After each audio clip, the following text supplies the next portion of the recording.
এখন আমরা এক নম্বর অঙ্কটি করব। এক নম্বর অঙ্কে বলা হয়েছে 3 plus X plus Y plus Z plus 243 গুণোত্তর ধারা ভুক্ত হলে, বলে দিছে কি ধারা? গুণোত্তর ধারা, সমান্তর না, গুণোত্তর ধারা হলে এক্স ওয়াই জেড এর মান নির্ণয় করো। এনে এক্স যে বের করব, এক্স এর অবস্থান কোন নম্বরে? 2 নম্বরে, মানে দ্বিতীয় পদ। ওয়াই বের করতে বলছে, এটা কত নম্বরে আছে? 3 নম্বরে, তাহলে তৃতীয় পদ বের করতে হবে। জেড কত নম্বরে আছে? 4 নম্বরে, তাহলে চতুর্থ পদ বের করতে হবে। 243 কত নম্বর পদ? পঞ্চম নম্বর পদ। আর 3 কত নম্বর পদ? প্রথম পদ। তাহলে আমরা জানি প্রথম পদকে প্রকাশ করে এ দ্বারা, তাহলে এর মান 3। এক্স জানি না, ওয়াই জানি না, জেড জানি না, 243 জানি, এটা কততম পদ? পঞ্চম পদ। তার মানে লিখতে পারি পঞ্চম পদ সমান কি? 243। তার প্রথমে লিখব প্রথম পদ।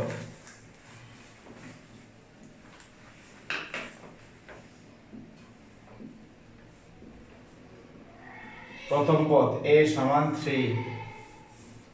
এরপর লিখব পঞ্চম পদ, মানে 5তম পদ। সূত্র কি? e মান কত? 243। এখন পঞ্চম পদের সূত্র কি? a r এর পাওয়ার n-1। n তম পদে গুণোত্তর ধারা বলে দিছে না, তাহলে সূত্র কি হবে? 5তম পদ মানে n-তম পদ, 10তম পদ মানে n-তম পদ, 20তম পদ মানে হচ্ছে কি? n-তম পদ। তাহলে n-তম সূত্র হচ্ছে a r এর পাওয়ার n-1। তাহলে এখানে লিখবো a r পাওয়ার কত লিখবো? 5-1। n কে তো লিখবো না, কারণ তো বলেই দিছে 5তম পদ। তাহলে এখানে হবে 5-1 সমান সমান 243। এখন এই যে 5-1 কত আসে? r এর পাওয়ার 4 সমান সমান 243। আচ্ছা, এখন আমরা কিন্তু এর মানটা জানি, এর মান কত? 3। তাহলে এর জায়গায় 3 বসাই। 3 r এর পাওয়ার 4 সমান সমান 243। এই 3 যে গুণ আছে ওই পাশে গিয়ে কি হবে? ভাগ হবে। তো 243 ডিভাইডেড 3 কত আসে? r এর পাওয়ার 4, এটা কত আসে? বলো। 3 যায় 3 8 24, 81 আসে। পরের লাইন r এর পাওয়ার 4 সমান সমান কতর পাওয়ার 4 লেখা যায়? 81 আসে। 1 এর পাওয়ার 4, 2 এর পাওয়ার 4, 3 এর পাওয়ার 4 আর 4 এর পাওয়ার 4 কি হবে? কার পাওয়ার 4 লিখলে 81 আসবে? 3 পাওয়ার 4। দেখো 3 পাওয়ার 4 লেখা 81 আসে। 3 পাওয়ার 4 লিখলে 81 আসে। তাহলে এখানে লিখবো 3, এই জায়গায় লিখবো 3। এখন দুই পাশ থেকে পাওয়ার বাদ, দুই পাশ থেকে পাওয়ার বাদ, তাহলে r সমান কত হবে? 3। এই যে এই পাশে 4 পাওয়ার, এই পাশে 4 পাওয়ার বাদ, r এর মান 3। এখন কথা হচ্ছে r কেন বের করলাম?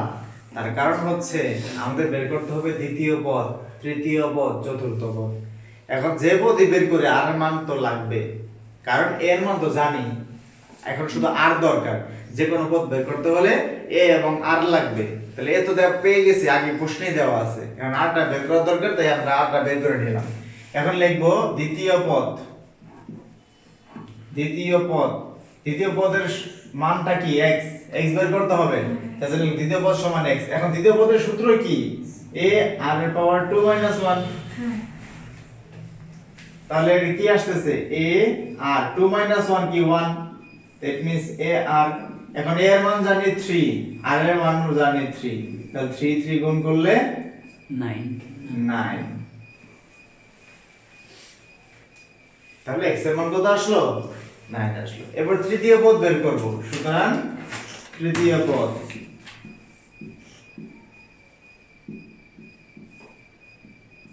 তৃতীয় পদকে y দ্বারা বোঝানো হয়েছে 3 নম্বরে। তাহলে তৃতীয় পদ সমান y সমান a r এর পাওয়ার 3-1। 3-1। পরের লাইনে কি আসে? a r এর পাওয়ার 2, এরপর লাইনে a এর মান 3, r এর মান 3, এর পাওয়ার স্কয়ার। তার মানে 3 স্কয়ার 9 * 3 27, 27। এরপর যে বের করতে হবে z, চতুর্থ পদ।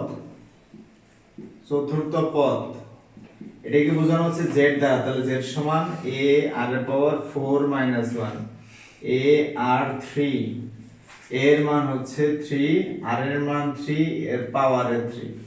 এটা একবার হিসাব করলে আসে 81। তাহলে অ্যানসার হচ্ছে প্রথম কত 9, মানে x এর মান 9, y এর মান কত 27, z এর মান কত 81। শেষ।